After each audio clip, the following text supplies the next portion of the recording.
Hi hello నమస్తే అండి, welcome back to Krishna's kitchen.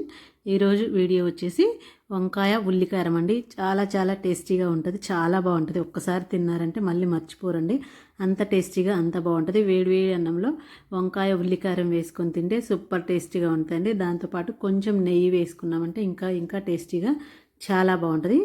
ఈ వంకాయ ఉల్లికారం ఎలా తయారు చేయాలో చూసేద్దాం. దానికోసం ఒక 4 మీడియం సైజు 4 ఉల్లిపాయలు ఇలా కట్ చేసుకోవాలండి. అందులోనే ఒక వెల్లుల్లిపాయ పొట్టు తీసుకొని వేసుకోవాలి. ఒక చిన్న అల్లం ముక్క ఇలా సన్నగా కట్ చేసుకొని వేసుకోండి. అందులోనే ఒక టేబుల్ స్పూన్ జీలకర్ర, 1/2 టేబుల్ స్పూన్ పసుపు, 1 టేబుల్ స్పూన్ కారము ఎక్కువ ఉండేదైతే కొంచెం తక్కువ వేసుకోండి. 1 టేబుల్ స్పూను ఉప్పు, తగినంత ఉప్పు వేసుకొని ఇదంతా కచ్చా పచ్చగా మిక్సీ పట్టుకోండి. మరి మెత్తగా పట్టుకోవద్దండి. పట్టుకున్న తర్వాత ఇందులో 1 టేబుల్ స్పూను గరం మసాలా వేసుకొని ఒకసారి బాగా మిక్స్ చేసుకోండి. కారం చూసి వేసుకోండి, మళ్ళీ ఎక్కువ వేసుకుంటే మనకి ఎక్కువ అయిపోతుంది. ఉల్లిపాయలు కూడా ఘాటుగా ఉంటాయి కాబట్టి నేను దానికోసం ఇక్కడ ఒక 1/2 కిలో వంకాయలు తీసుకున్నానండి. తెల్లవి, మీరు నల్లవైనా ఏవైనా తీసుకోవచ్చు. నీట్గా ఒకసారి వాష్ చేసుకొని ఫస్ట్ కాడలు కొంచెం కట్ చేసేసుకోండి. అన్నీ ఇలా కాడలు కట్ చేసుకొని మనం గుత్తి వంకాయకి అయితే ఎలా కట్ చేసుకుంటామో 4 ముక్కలుగా అలా కట్ చేసుకోండి. ఇలా కట్ చేసుకొని పురుగులు ఏమైనా ఉంటాయేమో అని నీట్గా చూసుకొని ఉప్పు వాటర్లో వేసుకోండి. ఉప్పు వాటర్లో వేసుకోవడం వల్ల వంకాయలు అనేది నల్లబడకుండా కలర్ మారకుండా ఉంటాయండి. ఇలా అన్నీ కట్ చేసేసుకొని ఒకసారి బాగా ఉప్పు వాటర్లో కలుపుకొని ఆ తర్వాత మనం రెడీ చేసి పెట్టుకున్న స్టఫ్ని ఈ వంకాయలలో పెట్టేసుకోవాలండి. ఉల్లికారంని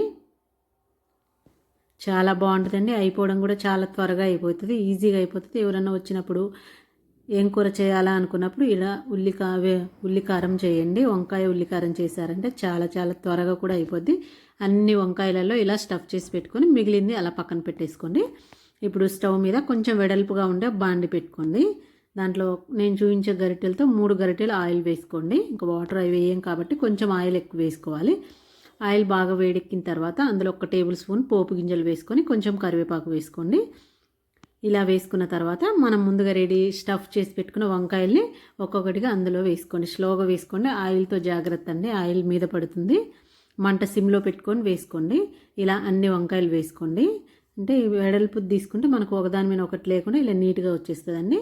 అన్నీ అలా వేసుకొని మూత పెట్టుకొని ఒక 5 మినిట్స్ పాటు బాగా మగ్గనివ్వండి. ఆ తర్వాత రెండో వైపు తిప్పుకోండి.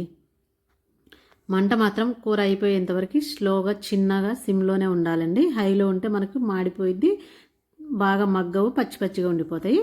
చూడండి, ఇలా రెండో వైపు తిప్పుకున్న తర్వాత బాగా ఫ్రై అయిన తర్వాత మనం మిగిలిన ఉల్లికారం కూడా వేసేసుకోవాలి అంతా అందులో. సైడ్ డిష్గా అయినా వాడుకోవచ్చు, లేదంటే డైరెక్ట్గా అన్నంలో అయినా కలుపుకోవచ్చు అండి. చాలా బాగుంటుంది. ఏ కూర లేకపోయినా ఇది ఒక్క కూరతో అయినా తినేయచ్చు. అలా వేసుకొని మూత పెట్టుకొని మధ్యలో కలుపుతూ ఉండాలండి. 2 మినిట్స్కి ఒకసారి కలుపుకుంటూ చేసుకోండి. మరీ ఎక్కువ అయితే కలపొద్దు, ఎందుకంటే వంకాయలు చాలా త్వరగా ఉడికిపోతాయి. అందులో ఎక్కువగా ఎలా అంటే అలా రఫ్ అండ్ టఫ్గా తిప్పామంటే మొత్తం స్మాష్ అయిపోతాయండి. నీట్గా వంకాయ కలుపుతూ స్లోగా తిప్పుకోండి. ఇలా తిప్పేసుకొని ఇంకా మరో ఒక 2 నిమిషాలు ఉంచుకుంటే మనకి మొత్తం దగ్గరికి వచ్చేస్తుంది. ఇంకా వంకాయలు కూడా బాగా ఫ్రై అయిపోతాయండి. ఎక్కువసేపు అక్కర్లేదు, ఒక 10 to 15 మినిట్స్ అయితే సరిపోయిద్దండి. ఫైనల్గా కొంచెం కొత్తిమీర వేసుకొని ఒక 2 నిమిషాలు ఉంచేసేసి తీసేసుకుంటే మనకి వంకాయ ఉల్లికారం రెడీ అయిపోయింది.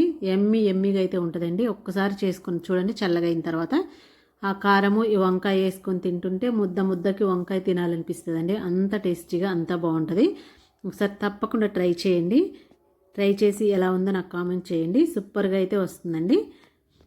అంతేనండి, గుత్తి వంకాయ ఉల్లికారం రెడీ అయిపోయింది. ఈ వేడి అన్నం పెట్టుకొని గుత్తి వంకాయ ఉల్లికారం వేసుకొని నెయ్యి వేసుకొని తింటే సూపర్గా ఉంటుందండి. ఒకసారి ట్రై చేయండి. నచ్చితే వీడియో మీ ఫ్రెండ్స్కి రిలేటివ్కి షేర్ చేయండి.